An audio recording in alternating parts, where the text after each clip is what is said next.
Okay madam, ಕೊನೆಯ ಪ್ರಶ್ನೆ. ಕಾಂತಾರ ಸಿನಿಮಾದ ಬಳಿಕ ಒಂದಿಷ್ಟು ಜನ ಹೇಳ್ತಾ ಇದ್ರು ಈ ಬೆಂಗಳೂರಿನಲ್ಲೂ ಕೂಡ ಕೊರಗಜ್ಜನನ್ನ ನಂಬೋದು, ಬೆಂಗಳೂರು ಸೇರಿದಂತೆ ಬೇರೆ ಬೇರೆ ಜಿಲ್ಲೆಗಳಲ್ಲೂ ಕೂಡ ಕೊರಗಜ್ಜನನ್ನ ನಂಬೋದು, ಆರಾಧಿಸೋದು, ಅದು ಬೇರೆ ಬೇರೆ ದೈವವನ್ನ ಆರಾಧಿಸೋದು, ಅದು ಸಾಧ್ಯನಾ? ಅದೇ ಶಕ್ತಿ, ಯಥಾಶಕ್ತಿ ಇಲ್ಲಿ ಇರುತ್ತಾ? ಇಲ್ಲಿ ನಂಬಿ ಪೂಜೆ ಮಾಡಬಹುದಾ ದೈವಕ್ಕೆ?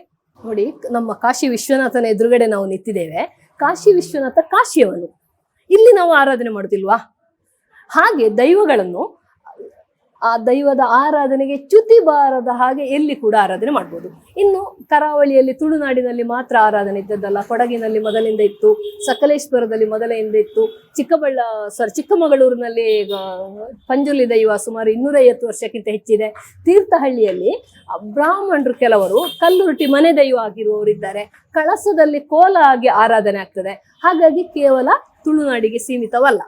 ನಮಗೆ ಗೊತ್ತಿರಲಿಲ್ಲ, ಅಧ್ಯಯನ ಆಗಲಿಲ್ಲ ಆ ಬಗ್ಗೆ. ಯಾಕೆಂದ್ರೆ ಇದರ ಬಗ್ಗೆ ಅಧ್ಯಯನ ಮಾಡೋದು ಸುಲಭ ಇಲ್ಲ. ಅನೇಕ ನಿರ್ಬಂಧಗಳಿವೆ ಇಲ್ಲಿ, ಆ ನೀತಿ ನಿಯಮಗಳ ನಿರ್ಬಂಧ ಇದೆ. ಹಾಗಾಗಿ ಹೆಚ್ಚು ಅಧ್ಯಯನ ಆಗಲಿಲ್ಲ.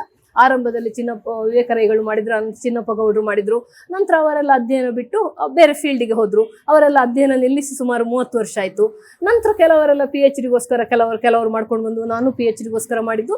ನಾನು PhD ಮಾಡೋದನ್ನು ನಿಲ್ಲಿಸದೆ ಮುಂದುವರಿಸಿದೆ. ನಾನು ಅಧ್ಯಯನಕ್ಕಷ್ಟೇ ನಿಲ್ಲಿಸಿದೆ, ಮುಂದುವರಿಸಿದೆ. ಹೆಚ್ಚಿನವರು PhDಗೆ ಮಾತ್ರ ನಿಲ್ಲಿಸಿದ್ರು, ಯಾಕೆಂದ್ರೆ ತುಂಬಾ ಎಕ್ಸ್ಪೆನ್ಸಿವ್. ಈ ದುಡ್ಡನ್ನ ಇದನ್ನ ನಮಗೆ ಹೋಗಿ ರೆಕಾರ್ಡ್ ಮಾಡ್ಲಿಕ್ಕೆ ಕಷ್ಟ ಇದೆ. ಆಮೇಲೆ ಅನೇಕ ನಿರ್ಬಂಧಗಳು, ಅಲ್ಲಿ ಹೋಗ್ಲಿಕ್ಕಿಲ್ಲ, ಇಲ್ಲಿ ಇಲ್ಲ, ಜಾತಿ ನಿರ್ಬಂಧವೂ ಇದೆ, ಎಲ್ಲ ಇದೆ, ಹೆಂಗಸರಿಗೆ ಹೋಗ್ಲಿಕ್ಕಿಲ್ಲ ಅಂತ ಹೇಳಿ. ಆಮೇಲೆ ನಡು ರಾತ್ರಿ ಆಗುದು, ಖರ್ಚಿದೆ ತುಂಬಾ. ಹಾಗಾಗಿ ಇದನ್ನ ಎಕ್ಸ್ಪೆನ್ಸಿವ್ ಕೂಡ. ನನಗೇನು ದೇವರ ಒಲುಮೆ, ನಾನು ಕೂಡ ತುಂಬಾ ದುಡ್ಡಿನವಳಲ್ಲ.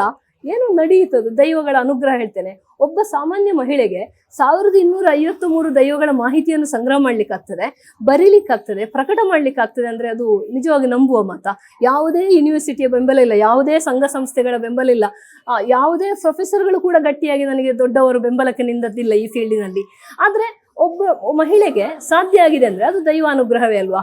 ರಿಷಬ್ ಶೆಟ್ಟಿಗೆ ಕೂಡ ಹಾಗೆ ದೈವಾನುಗ್ರಹ ಆಗಿದೆ ಅಂತ ಹೇಳುದು ನಾನು. ಹಾಗಾಗಿ ಅಂತ ಅಭಿನಯ ಮಾಡ್ಲಿಕ್ಕೆ ಸಾಧ್ಯ. ಸಾಮಾನ್ಯ ಜನರಿಗೆ ಅಂತ ಅಭಿನಯವನ್ನು ಮಾಡ್ಲಿಕ್ಕೆ ಸಾಧ್ಯ ಇಲ್ಲ. ನಾನು ಇನ್ನೊಮ್ಮೆ ಸಿನಿಮಾ ನೋಡ್ಬೇಕು ಅಂತಿದ್ದೇನೆ, ಹೋಗಿ ಅವಕಾಶ. ಓಕೆ, ಸೊ ಇದಿಷ್ಟು ಡಾಕ್ಟರ್ ಲಕ್ಷ್ಮೀ ಜಿ ಪ್ರಸಾದ್ ಅವರ ಮಾತು. ಕ್ಯಾಮ್ರಾ ಪರ್ಸನ್ ಹನುಮಂತು ಜೊತೆ ಪವಿತ್ರ ಕಡ್ತಲ, ಪಬ್ಲಿಕ್ ಟಿವಿ, ಬೆಂಗಳೂರು.